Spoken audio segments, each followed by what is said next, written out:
Okay, marami po nagtatanong sa akin, nakagawa tayo ng video tungkol sa mga fish oil supplement, ano benefit, ang risk. Marami daw umiinom ng fish oil supplement. Iba nagtatanong, paano ang isda, Doc? Gaano karaming isda pwede ko kainin? Nalilito sila pag may fish oil ba, hindi na mag-fish? O pag kumakain ka na ng isda, hindi ka na mag-fish oil? Pwede ba araw-arawin? Explain po natin, ha? Ang fish oil supplement, pwede siya araw-araw, kaya nga siya supplement. Pero ang isda kasi, depende. Ngayon kasi, ang dagat natin, hindi na ganun kalinis. Meron ng mercury content. Ayun, may mercury exposure na sa katawan natin. Ang shortcut, basta yung isda maliit, 1 feet and below, mas maliit sa 1 feet, safe siya kainin kahit madalas.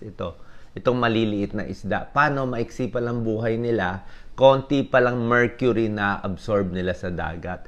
Pero kung itong mas malalaki na kumakain sa maliliit na isda, di ba? Itong maliliit, okay. Itong mas malalaki, tuna at iba, konti lang pwede mo kainin. Mga 2 to 3 times in a week. Yung mas malaking isda na kumakain, baka once a month lang or wag na lang tayo kumain. Kasi malalaki na yan eh. So, the bigger the fish, mas konti, hindi pwede araw-araw. So, ito na yung pinakalista ng mercury levels. Tingnan nyo na lang. Low, medium, high. Yung sa atin, ang mga okay, ito tilapia, low siya. Squid, shrimp, crabs. Ito ang pinag-uusapan, mercury level lang. Pati bangus, I think, nasa low siya. Maliit na siya. Hito, catfish. So, yung nandito, sardines, maliliit, pwede. Mas madalas. 5 times, 6 times a week. Pero itong mga medium ay mga twice a week lang. May mga tuna na nandito na ang level niya. Lobster dito rin, no? Sea bass. Tapos itong mga, merong specific na mga ano pa eh.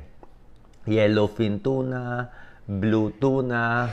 Dito yung medyo mas once a month lang. Ingat tayo sa malalaking isda kasi takot tayo sa mercury level. May mga epekto. May short-term, may long-term epekto ang mercury. So, pwede makuha sa pagkain, memory loss, tremors, neurologic brain at nerve tinatamaan. Pag matagalan, hindi po maganda. Deteriorates nervous system. Weight loss, fatigue, maraming nakukuhang sintomas. So, hindi siya pang araw-araw. Although dito, 2 to 3 times in a week. Punta naman tayo sa fish oil supplement. Okay? Ano ba benefits and risk? Papakita ko po yung mga medical studies. Sabi ko nga, fish oil and probiotic. Isa siya, ito yung dalawang supplement na pinakamaraming medical studies. Pero kahit pinakamarami, meron pa ring risk. Meron pa ring taong hindi po pwede. At meron ding may benefit. Kaya titingnan natin kung saan kayo papatak. Doon ba kayo sa benefit o doon tayo sa takot sa risk? Okay? So, saan siya effective? Based on medical studies, fish oil, ito supplement to, hindi lang to fish. Yung isda, marami talagang benefit. Kaya lang nga, 2 to 3 times in a week lang na kung malaki-laki yung isda. Ito pwede araw-araw. Ito yung supplement, effective for high triglycerides. Yan. Nakakababa sila talaga ng triglyceride level. Lalo na high dose ng fish oil. Cholesterol pwede rin. Pagdating, ito po, meron kasi siyang omega-3 fatty acid content, meron din sa isda. May anti-inflammatory din siya, medyo pinapalabnaw din yung dugo. Nakita nila sa isang pag-aaral, okay din siya sa mga na-angioplasty. Yung mga nabuksan yung bara sa puso, kasi naglalagay ng stent Ito yung stent Naglalagay sila ng parang spring ng ballpen. At para hindi mag-collapse yung hindi mag-collapse yung artery na binuksan. Bakit nagbara? Sa sigarilyo, matatabang pagkain, sa stress, diabetes. So itong bakal na to, pwede yan mag-collapse. So para hindi mag-collapse, yung fish oil mukhang nakakatulong. Heart failure. May konting pag-aaral din, parang nakakabawas siya sa heart failure. Tsaka yung mga heart rhythm abnormality. Yung medyo irregular heartbeat, mukhang may tulong din ang fish oil. So, pag sa puso, ang problema nyo, mukhang may benefit ang fish oil. Pwede araw-arawin. Blood pressure, hindi ganun kasigurado. Parang nakakababa konti. Okay? May tulong sa muscle cells sa puso, pinaparelax. Sa brain, okay din. Kasi nga, pag maganda sa cardiovascular system, puso, ugat, artery. Yung sa utak, artery din naman eh. So, ang utak napakahalaga. Ang daming mga purpose para huminga, sa paggalaw. So, good for brain health din to, pati sa mga bata. Pampapayat, pwede. May isang pag-aaral, hindi ganun kalaki. Ang sabi, yung uminom ng fish oil supplement, 20% mas busog. Mas busog ang pakiramdam nila pag kumakain. So, pag mas busog, mas hindi makakakain ng marami. Ito, para sa depression, pwede. Medyo napapasaya yung mood. Nakita nila, may mga pag-aaral nagpapasaya. So, pag depress, maganda siya. Napapa-up yung mood natin konti. Arthritis, pwede din siya. Ayan, no? Pinaglaban yung... May isang grupo sa medical study, isang grupo binigyan ng fish oil, isang grupo binigyan ng naproxen, pain reliever, parehong nakatulong. Yan, no? Para nakatulong din sa sintomas ng arthritis. Pero yung gagaling yung arthritis, mukhang hindi po. Sa symptoms lang. Sa skin, sa hair, I think wala namang masama dito. Omega-3 fatty acids kasi ang meron sa fish oil. Pag mababa ang omega-3 fatty acids, nagda-dry yung skin, nagiging marupok yung buhok. So, para hindi ka makulangan. Menstrual cramps, meron din pag-aaral. Mukhang pwede rin siya ang fish oil. Okay? Sa mata, pwede rin. Actually, may nag-comment nga, yung ophthalmologist daw niya, nireseta sa kanya, fish oil. Yan, no? Merong pag-aaral. Small study, large doses of fish oil helps people with age-related macular degeneration. Pag nagkakaedad, lumalabo yung mata. Yung mga may cancer, minsan sinasabay yung fish oil. Sinasabay siya.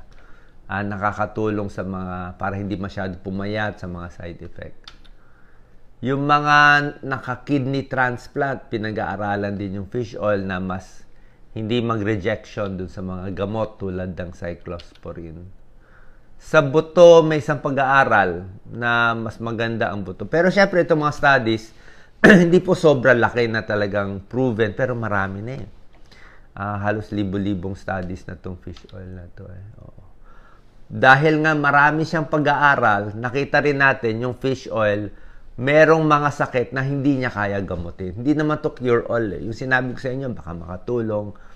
Puro possibly. Pero yung hindi siya effective at negatibo ang pag-aaral sa ulcer at H. pylori bacteria, hindi niya kaya patayin. So, wag gamitin ang fish oil dyan.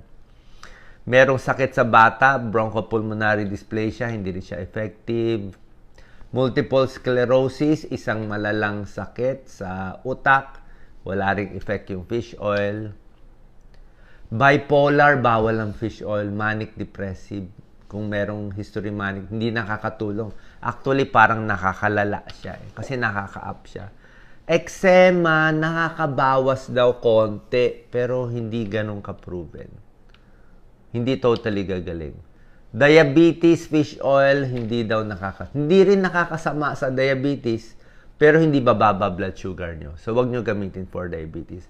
Mainly sa puso, heart failure, bara sa puso, sa utak, sa arthritis, may tulong konti.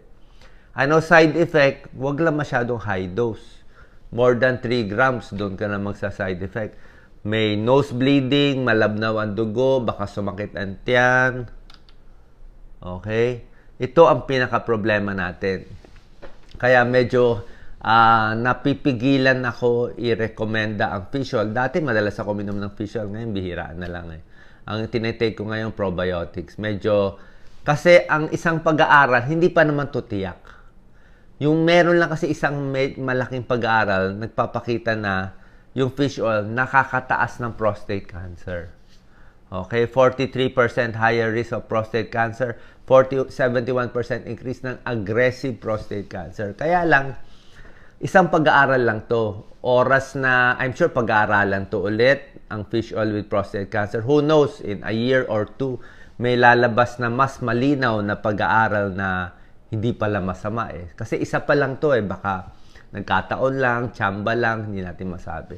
Tsaka wala silang makitang explanation. Bakit yung fish oil Napakaganda sa maraming sakit, isda naman to. Bakit siya makakataas ng prostate cancer? Hindi nila maintindihan. Pero hindi naman natin pwede i-discount at baliwalain. Kaya sabi ko, kung takot tayo sa prostate cancer, kung lalaki kayo, senior citizen, malaki prostate, baka konti lang, baka isda na lang kainin natin. Diba? Yung sinabi kong 3 times a week. Hindi ko gano'ng marirecommend hanggang hindi lumilinaw. Pero according sa mga experts, pagdating sa fish oil, ito, sabi to ng mga experts sa US, fish oil and prostate cancer, question mark lang sila. Hindi masama, hindi maayos, hindi pa sila naniniwala dito. Kasi nga, walang theoretical na basihan. Ano yung ginagawa niya? Puro prevention nga siya doon. Paano? Ano yung component na masama? Isda yan. Paano mangyayari? Tsaka, isa pala maganda sa fish oil supplement, wala siyang mercury. Karamihan, walang mercury. Okay? So, pwede siya araw-arawin. Sa buntis, pwede rin. Okay? Pero, syempre, pag buntis, mas maingat tayo. Lalo na yung mga isda. Oo, bawal yung mga malalaking isda sa buntis. Mercury kasi masama sa baby. Baka paglabas ng baby, abnormal. So, fish oil, pakonti-konti, hindi masama. Sa bata, pwede rin. Mas mababang dose. Pero hindi talaga gano'n naman nire-recommend. Kung bata, kung buntis, di kain na lang ng isla. Okay, bipolar, bawal, oh. Baka lalong lumala ang bipolar.